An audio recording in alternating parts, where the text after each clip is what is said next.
Welcome to Post Fight with Ray Thompson. This show is powered by MMA Crypt.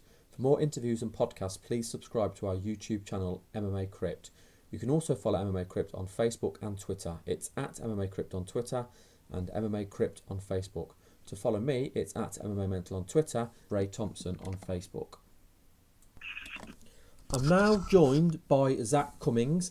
Zak's coming off a big win against Yan Cabral at UFC Fight Night 40. Zak, thank you very much for joining me. Thanks for having me on, man. My pleasure. Congratulations as well. It was a great win at the weekend. Yeah, it was a tough fight.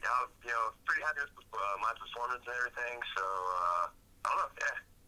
Right. It's a good one. Just ask you a few questions. Then we're gonna break the fight down a little bit and just get your views on a few things. Now, going into the fight, I was quite surprised to see you were quite a big underdog. Were you surprised by that as well?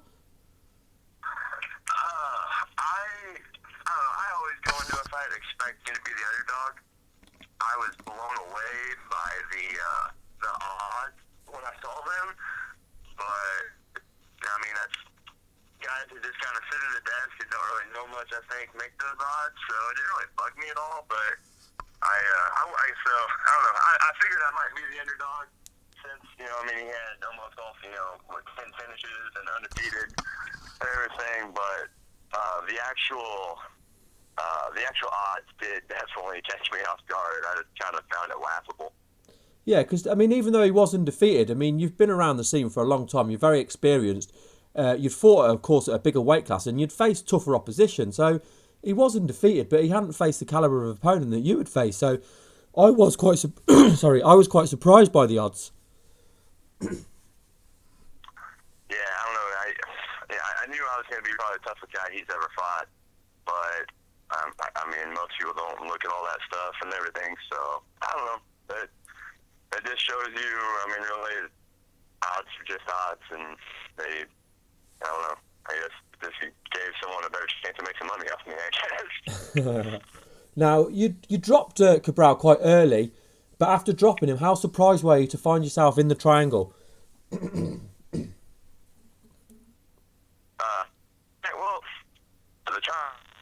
seems to be very dangerous on the ground.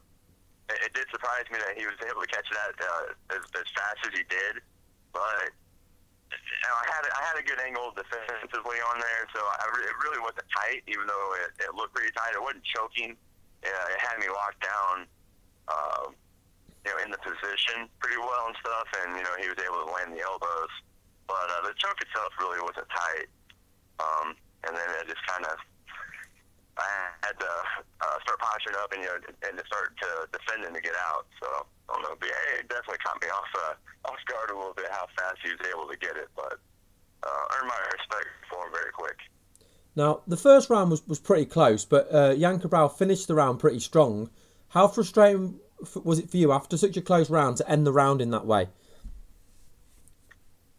I was a little upset with myself that I allowed him to, for one, take me down. I didn't think he'd be able to take me down. And, he stayed at it, stayed real aggressive with the fence and the body locks, and then finally dropped down and got me on the ground. So I was a little upset that I allowed him to let him take me down. And I think at that point I was just I just took a deep breath. I didn't want to panic, didn't want to feel like I had to really just sell out to get up. So I ended the round on my back and everything, but I was fine with it. I just kind of had to take it and then just kind of keep going. I just took a deep breath. This position I'm in now. Let's start to work. I started to re-guard, and we ran out of time. But I never really felt like I was in much trouble whenever he was on top. Now, in the second round, you controlled the second round. You outstruck him, and he couldn't get near you. Your takedown defense was on point. How happy were you with the way the second round played out? I was very happy that that it played out that way. That was basically what my game plan was, and I had a short memory of forgetting what happened in the first round. Went out, stuck to my game plan, landed some hard shots on him.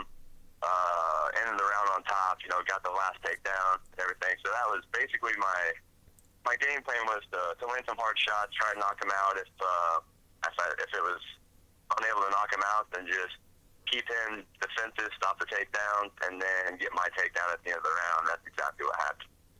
Did you feel then going into the third round that it was 1 round each?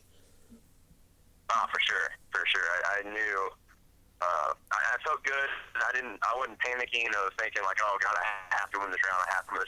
But I knew that it was 1 each. I won the second. He won the first.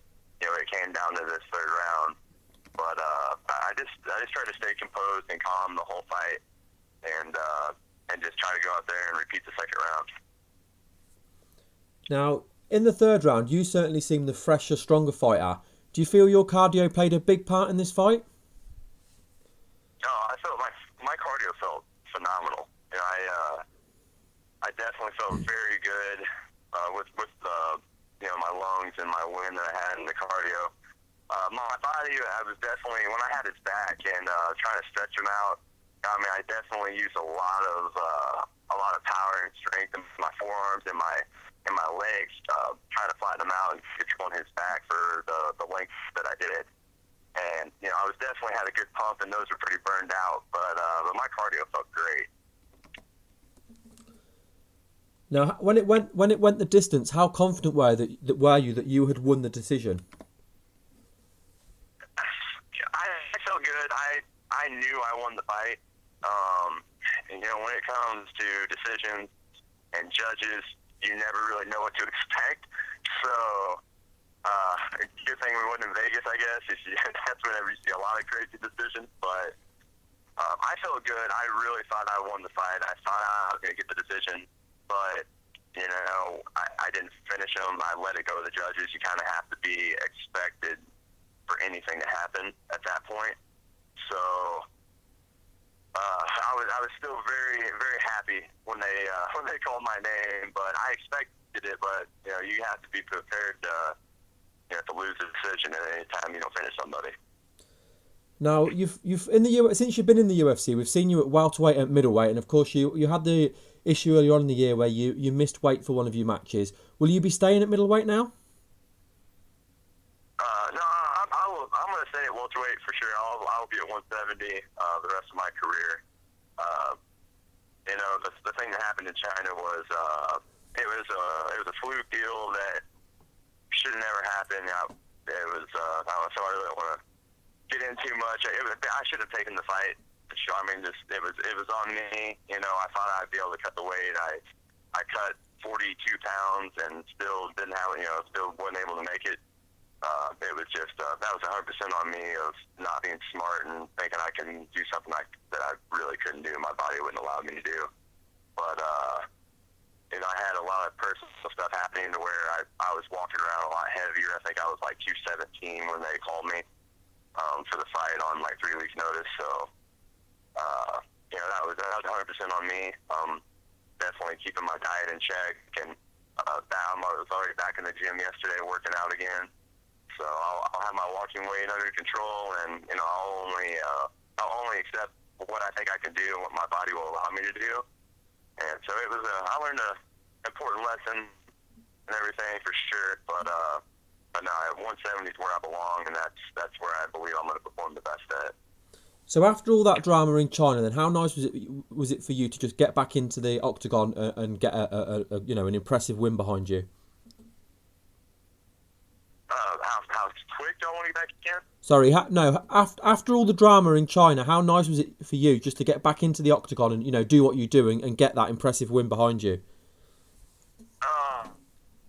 felt great after dealing with everything, and I'm not gonna lie, I was worried about my job at that point.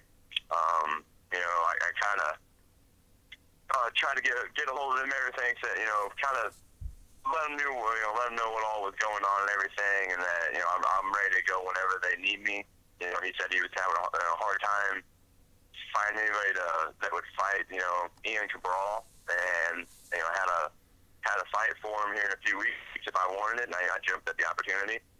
And I was just happy to get in there, perform, and then they always say that you're only as good as your last performance. My MMA or my UFC debut was about as good as it can get, you know, when they're first round submission of the night.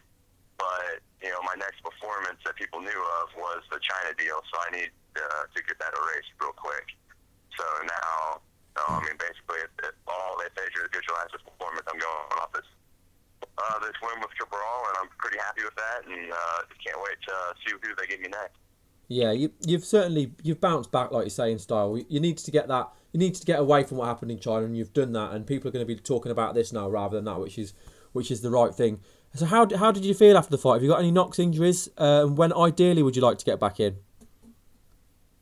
I don't know. I actually was talking to Joe Silva the night of the fight, and you know he was asking how I felt, how my body felt, and kind of seemed like there might be a good chance of getting back in pretty quick.